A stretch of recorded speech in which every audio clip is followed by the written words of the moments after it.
शोरकोट में बेटी के गवाह का मुकदमा दर्ज कराने आए कक्की नौ सोइम उम्र रसीदा शख्स ने बजरिया मीडिया आला हुकाम से इंसाफ की अपील की है। मोहम्मद असलम वल्द नाजिर कौम तेली सकना मोजा कक्की नौ चक सोइम ने वजीर आला Punjab Maryam Nawaz, IG Punjab Lahore, RPO Faisalabad, DPO जंग, DSP शोरकोट, SHO थाना शोरकोट सिटी से इंसाफ की अपील की।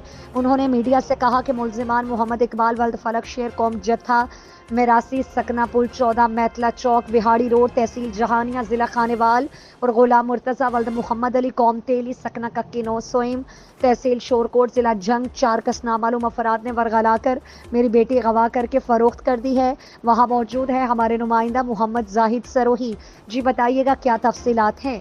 सरोही और इस वक्त मौजूद हूँ शोरकोट। मेरे पास एक मुतासरा ख़ानदान मौजूद है जिनका कहना है कि हमारे पास कोई शख्स रिहायशी थे दो, उन्होंने हमारी हमशीरा को भी अगवा कर लिया है और हमारा कीमती सामान भी उठा के ले गए हैं। वो हमारे साथ मौजूद हैं, आइए उनसे बात करते हैं। जी आपका नाम क्या है? और नंबर फरोगा, मेरे वालिद का नाम मोहम्मद असलम, मैं कक्की नौ चक सोम से रहने वाला। हमारे घर से दो आदमी यानी कि रहायशी थे, उन्होंने मेरे वालिद साहब ने दो नशे दी। उनका नाम क्या था? उनका नाम मोहम्मद इकबाल, मोहम्मद मुर्तज़ा। इन्हें नशे दी गोलियां दे के जरा बगैर कीमती सामान से इन्होंने सोना वगैरह ये पैसे वगैरह सारे इन्होंने लुट लिया और बकायदा इन्होंने मेरी सिस्टर भी गवाह करके लै गए और बकायदा मैं शोरकोट सिटी दे विच दरखास्त भी अपील की, इन्होंने कोई ऑप्शन नहीं दिता, इन्होंने यानी कि मेरी कोई नहीं सुनाई दी इन्होंने। मैं जनाब वाला ये कहना चाहना सर जी मैनू इंसाफ मिला जाए।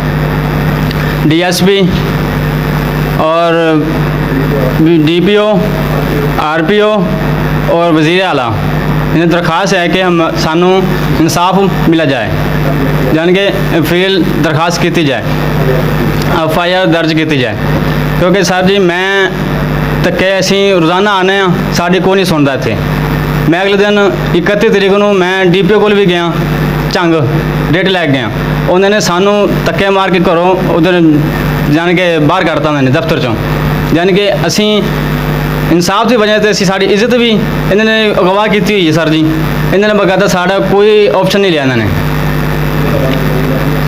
गरीब आदमी असी गरीब आदमी उल्टा सानू इन्होंने मेरा वालिद साहब दिमागी कमज़ोरी है, यानी कि मेरा वालिद साहब बीमार समार हैं। सर जी उन्होंने आके साढ़े घर दे विच आके धमकियां भी दित्तियां, मेरे और घर वाले सारे नू जान मारन की धमकी दी इन्होंने। सानू इंसाफ दिता जाए फौरन और सानू FIR दर्ज की जाए। जी इनका कहना यही था कि इकबाल और मुर्तज़ा जो मुलजमान है वो मुर्तज़ा जो है वो इनका करीबी रिश्तेदार था, उसने जनाब जो है ना इनकी जो हमशीरा है उसे इसके साथ इकबाल के साथ अगवा करवा दिया और सामान जो नकदी वो भी उन्होंने लूट लिया। बाबा जो है वो उसका कहना यही है कि मैं शोरकोट सिटी थाने में गया, वहाँ पे मेरी FIR दर्ज नहीं हुई, हालांकि मेरी बेटी अगवा हो गई है। पुलिस मकामी पुलिस मौका चेक करे, लोगों से पूछे, वहाँ से सारी तस्दीक करके उसके बाद मेरा मुकदमा दर्ज करे। मेरी जो है ना धक्के खा खा के अब बस हो चुकी है, मैं ज़हनी मरीज़ हूँ और मेरी इस्तदा है वज़ीर आला से, वज़ीर आज़म से, RPO से, DPO से, DSP और SHO से कि मेरा फ़िलफ़ौर मुकदमा दर्ज करके मेरी बेटी बरामद फरमाई।